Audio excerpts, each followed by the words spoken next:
Oke, assalamualaikum warahmatullahi wabarakatuh. Sahabat Rijal, kami dari calon guru penggerak ingin mewawancara Rijal untuk menjelaskan sedikit kegiatan tugas kami berhubung dengan pengambilan keputusan. Boleh Pak Rijal untuk memperkenalkan diri.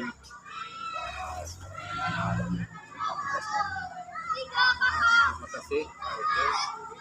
Perkenalkan, saya Zalmianto SKI, SD 1, Waktu Kecamatan Untuk Kabupaten Sarawangun. Untuk perkenalkan Rijal, sebelumnya ada beberapa hal yang ingin kita wawancara diskusikan pada hari ini tentang pengambilan keputusan. Jadi selama ini boleh saya tahu bagaimana Bapak dalam menjalankan kegiatan aktivitas di sekolah Bapak dalam mengidentifikasi kasus-kasus merupakan kasus di dunia etika maupun bujukan moral. Kalau untuk berkenaan dengan kasus di sekolah, mungkin pada prinsipnya ini kasus-kasus ringan saja, mungkin tidak sifat dana atau mungkin berkenaan dengan pembelajaran, ya, dengan pembelajaran itu memang kadang ada juga itu misalnya dalam tata tertib sekolah itu pun terkadang tidak sengaja, ya, bukan faktor kesengajaan. Ini dalam hal pelanggaran tentu kita mengambil tindakan supaya hal itu tidak terjadi lagi di masa yang akan datang. Misalnya dalam hal pendidikan moral, ya memang kadang banyak juga ada juga misalnya kita mau mengadakan suatu kegiatan sementara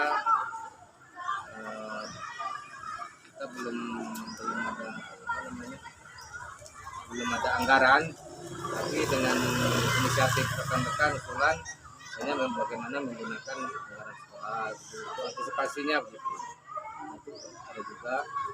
Kemudian kalau dalam hal dunia etika itu pernah juga kalau kawan-kawan saya seperti ada anak-anak yang dia itu mungkin dalam satu semester banyak tidak hadirnya atau tidak masuk, itu laporan dari wali kelasnya. Dan setelah kita eksplorasi, kita dalami, ternyata memang anak itu adalah anak yang kurang mampu mungkin, ya, sementara orang tuanya sibuk bekerja dan mungkin juga dia sering membantu orang tuanya bekerja di kebun ataupun di mana gitu. Itu mungkin kasus yang saya tahu gitu kan.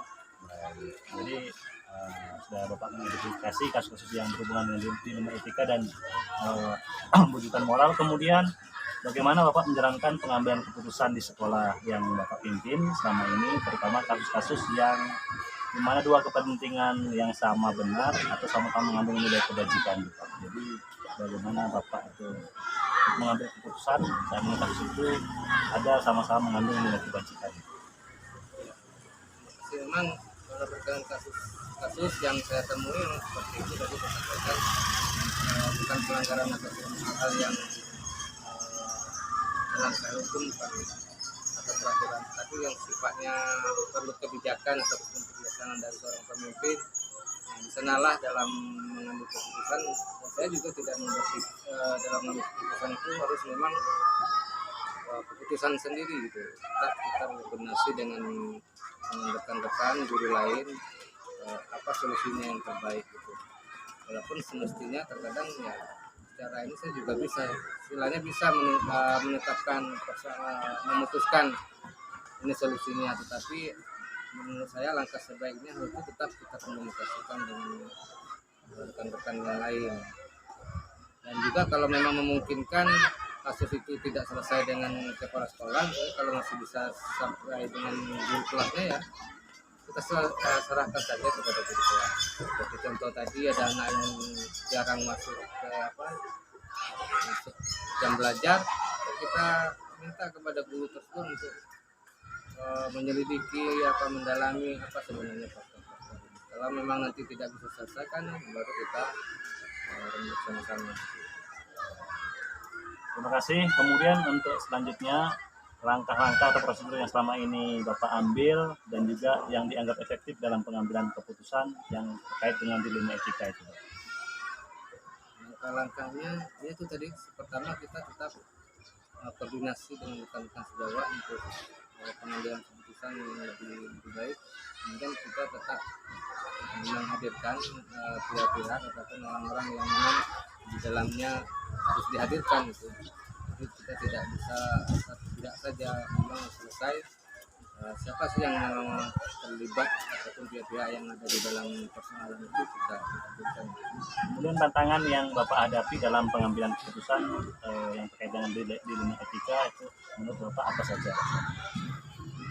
Kalau tantangannya mungkin dari segi moral ya, kalau seperti tadi ada anak yang jarang masuk, misalnya dalam satu semester sudah dalam hitungan 2 minggu misalnya dia diakumulasikan sudah 2 minggu, katakanlah 14 hari gitu. Mestinya kalau dalam kriteria mungkin kenaikan kelas dan sebagainya mungkin itu tidak bisa naik kelas misalnya kan. Namun kita berpikir ini juga ada pertimbangan anak ini kenapa dia seperti itu, makanya kita tetap memberikan mereka itu semacam kompensasi lah dari sekolah kebijakan bahwa dia tetap kelas. Jadi yang tantangan itu yang memang ada semacam aturan nanti yang mungkin akan menjadi di masa yang akan datang mungkin akan jadi pedoman bagi anak-anak yang lain. Nah itu mungkin yang perlu nanti kita sampaikan juga kepada guru supaya ini bukannya karena kita memang dari rasa sosial, tapi memang betul-betul kebijakan yang harus kita lakukan agar anak tetap sekolah. Kemudian berikutnya Pak, adakah jadwal tertentu ataukah prosedur untuk menyelesaikan permasalahan yang terkait dilema etika yang di sekolah Bapak itu Pak? Kalau untuk jadwal mungkin kita tidak ya, tapi kalau untuk prosedur tetap kita lakukan meskipun mungkin secara lisan kita sampaikan kepada para guru-guru. Prosedur itu ya mungkin seperti saya sampaikan tadi kita selesaikan dulu, kalau persoalan itu masih bisa diselesaikan oleh guru ya silakan. Tapi kalau memang itu memerlukan campur tangan kepala sekolah tetap kita ikuti. Jadi tidak serta merta setiap kasus murid langsung ke kepala sekolah, tidak seperti itu. Jadi ada perjenjang, ada istilahnya, ada standarnya. Kemudian Pak, untuk selama pengambilan keputusan tersebut, adakah pihak-pihak yang membantu atau faktor-faktor yang mempermudah dalam penanganan kasus terkait dengan dilema etika tadi? Kalau di sekolah saya alhamdulillah ya, kalau kerjasama bapak ibu gurunya koordinasi baik ibu, setiap apapun ada persoalan ataupun kekurangan yang dihadapi di sekolah tetap kami koordinasi bersama gitu. Jadi tidak serta-merta semuanya tergantung kepada kepala sekolah, tapi tetap kebijakan itu nanti yang penanggung jawabnya tetap kepala sekolah. Baik. Terima kasih Pak. Untuk terakhir kali ini Pak, ini bagaimana hal tersebut menjadi pembelajaran yang Bapak petik dari pengalaman Bapak dalam pengambilan keputusan yang terkait dengan dilema etika ini? Nah, memang intinya dalam mengambil keputusan itu sebagai seorang pemimpin menurut saya kita tidak harus takut dengan aturan tentunya, karena di dalam agama juga pun kita diberi keringanan ataupun ruksa sebagainya ketika hal-hal itu tidak bisa kita laksanakan semestinya. Contohnya tadi kalau ada anak murid yang mungkin dia tidak bisa penuh dalam melaksanakan pembelajaran karena mungkin faktor ekonomi, masa kita harus paksakan juga anak tersebut ke kelas. Memang dalam aturan memang seperti itu kan, kalau ada misalnya anak yang tidak masuk sekian sanksinya. Tapi kalau di dalam keputusan dari kepala sekolah menurut saya itu memang kita harus memperhatikan dari sisi-sisi lain, ada hal-hal yang perlu kita pertimbangkan. Baik, terima kasih Pak Izal selaku Kepala Sekolah SI 61 Kecamatan Singkut. Mudah-mudahan Pak sukses dan juga wawancara ini untuk sekian. Terima kasih.